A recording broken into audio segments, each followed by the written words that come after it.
Eżis kollegi, eżis Ewropej, b'sens ta' umiltà u responsabilità nħossni onorata ħafna għal fiduċja li tajtuni biex nibqa' nservi bħala l-President tagħkom ser naħdem kuljum biex inrott din il-fiduċja fija u f'dan il-Parlament.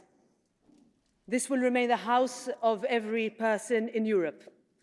Together we must stand up for the politics of hope, for the dream that is Europe, for the promise of our foremothers and fathers that is yet unfulfilled.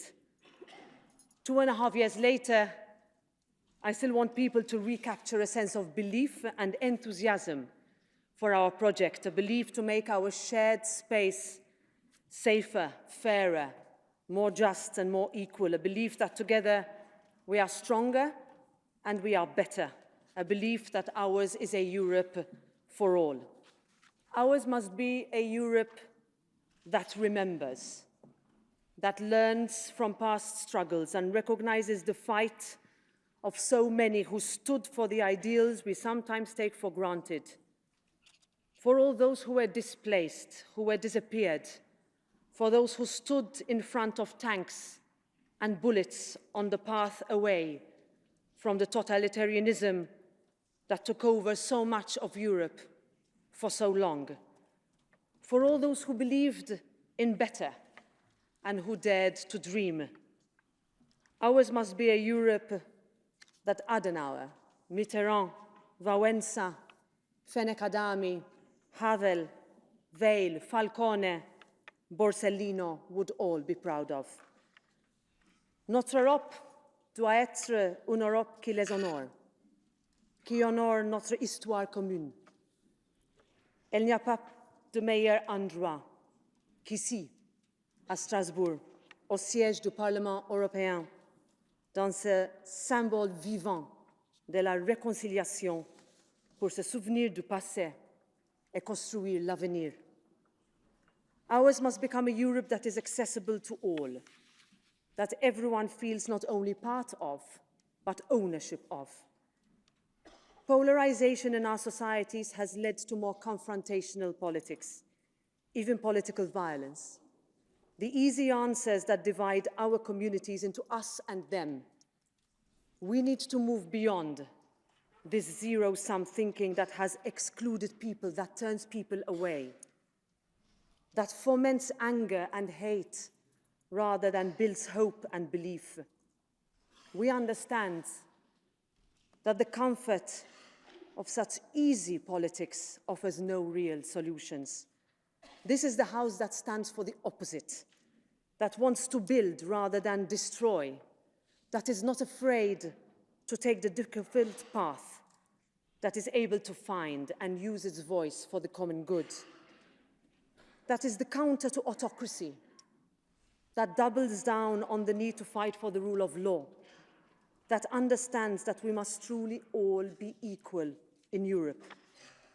An equality that does not seek to make us all the same, but one that offers every person the same chance to fulfill their potential. It is the equality of opportunity that recognizes our difference, that sees those different languages, different cultures, different stories, that distinguish us as Europeans, as are our strength. It is that strength that will allow us to ensure that the laws we pass here work for the people in every village, town, city, and island of our Union.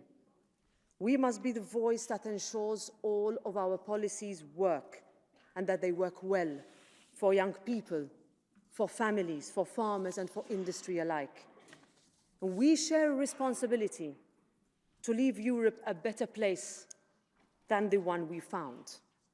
And we will leave Europe a better place by creating a new security and defense framework that keeps people safe and pushes back against the expansionist dreams of dictators in our neighborhood, that defeats the hybrid threats we are still facing, that protects Europe, that defends our strategic autonomy, that keeps the peace, that understands the threat we face is very real. We will leave Europe a better place by doubling down on Europe's competitiveness, deepening the single market, ensuring quality jobs, concluding global trade deals, completing our banking and capital markets union, and having implementable targets for industry that keeps Europe's businesses in Europe and gives us the ability to invest in our youth, in research, in education, in culture, in our communities and in the rest of the world, by simplification, by cutting back on red tape and unnecessary bureaucracy that pushes people and jobs away from Europe. The successes that our people remember the most are the ones where Europe has simplified their lives. We will leave Europe a better place by giving real solutions on climate. Europe has a proud legacy, and I am convinced that we can remain a world leader and find a way to achieve our targets in a manner that keeps everyone on board, that allows for sustainable development to go hand in hand with the protection of our natural environment and heritage. We can achieve both. We will leave Europe a better place if we are able to reinforce Europe's social pillar, if we give people hope and dignity, if pensions and wages meet social expectations.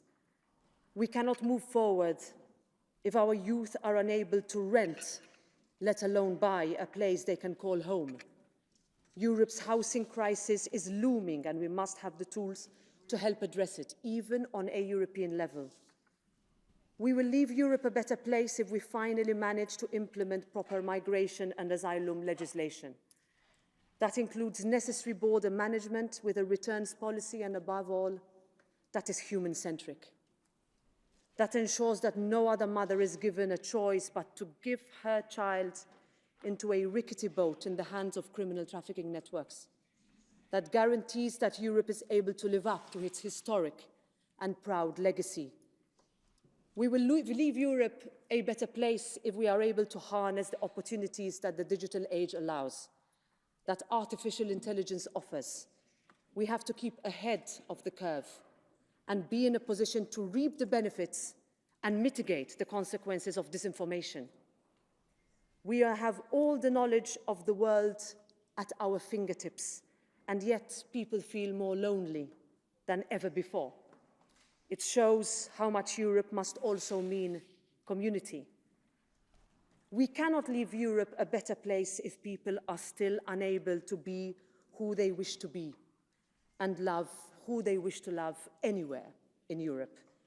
If we do not remove all the barriers that prevent people with disabilities in our union from having the same chances in life as everyone else, if we are unable to fight discrimination or stem rising anti-Semitism or Islamophobia, if hate and violence continue to be a driving force of too much of our political discourse, we must deliver a Europe where everyone feels at home, where girls like Coco from Ireland are protected from their tormentors.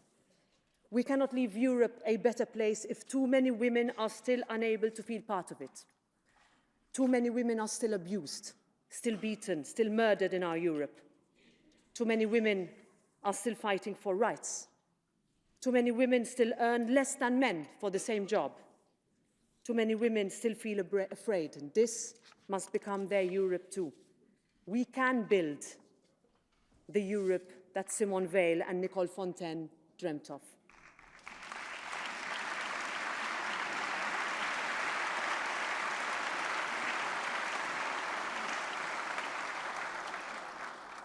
The Europe that Marie Skłodowska-Curie was unable to fully harness.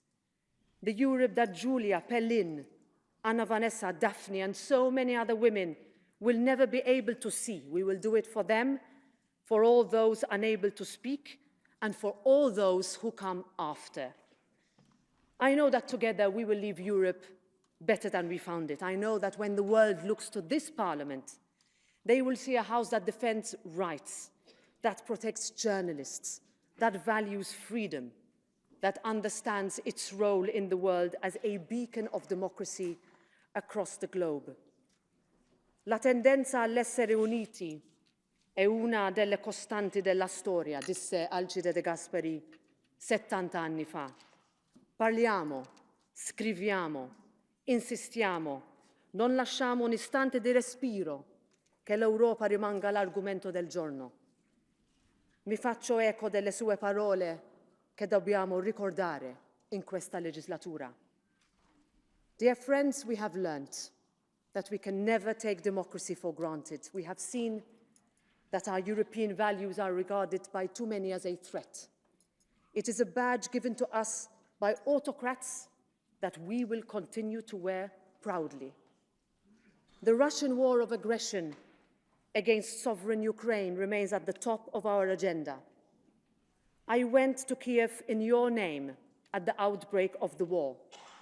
It was a visit that gave new impetus to our house, new visibility and influence.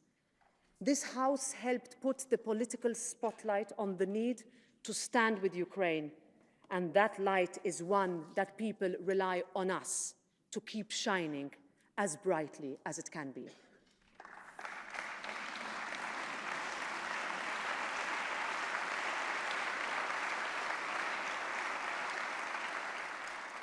We will be called upon to do more, and we must be ready to go beyond what is comfortable and do what is necessary.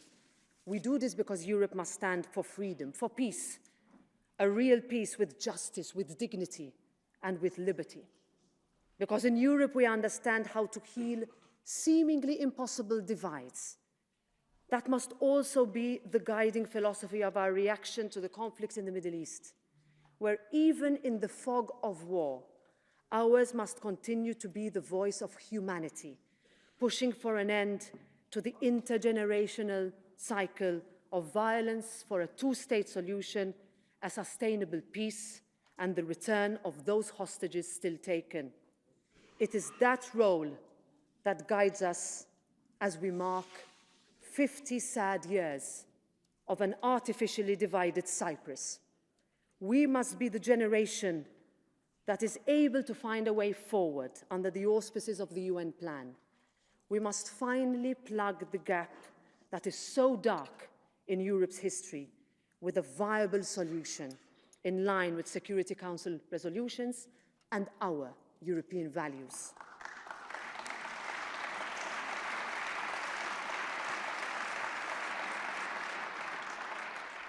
It is that defense of our common humanity that means that we are the ones to stand with women horrifically under threat in Afghanistan, with those girls and students on the streets of Iran, with Svetlana Tikhanovskaya, those unjustly jailed, and the movement for a free and democratic Belarus, with the brave Yazidi girls still fighting, with Yulia Navalnaya, who stands tall, with all those around the world who keep defying the tear gas running down on them as they fly our European flag high. This is what Europe means across the globe. This is the Parliament that the world sees, the Parliament we are all so proud to serve. This is the parliamentary diplomacy that will be essential as we defend multilateralism and prepare for enlargement of our European Union. As people look to us in Ukraine, in Moldova, in Georgia, for all those in the Western Balkans who have been denied progress for far too long, we must be ready to extend Europe's hand as they each follow their own paths in a merit-based approach that respects the necessary criteria. We must be ready to face this new world and this new reality, and together we will be ready. So, colleagues, to renew our commitment to Europe, we must, in the words of that great European saint from Krakow, Karol Wojtyła, be not afraid. Not afraid to face down autocrats, not afraid to live up to our promise, not afraid to stand up for Europe, not afraid to keep building a union that works for all of us. In 2016, Jonathan Sachs wrote that a politics of hope is within reach, but to create it, we will find and have to find ways of strengthening families and communities, building a culture of collective responsibility, and insisting on an economics of the common good. This is no longer a matter of party politics. It is about the very viability of the freedom which was fought so hard and so long for.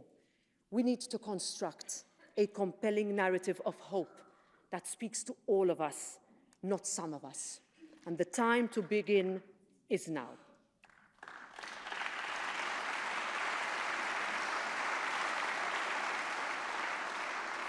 Friends, we can regain the narrative of this great union of ours. We can inspire new generations of Europeans, because Europe is hope. Europe is belief. Europe is all of us. Europe remains the answer. Vive l'Europe.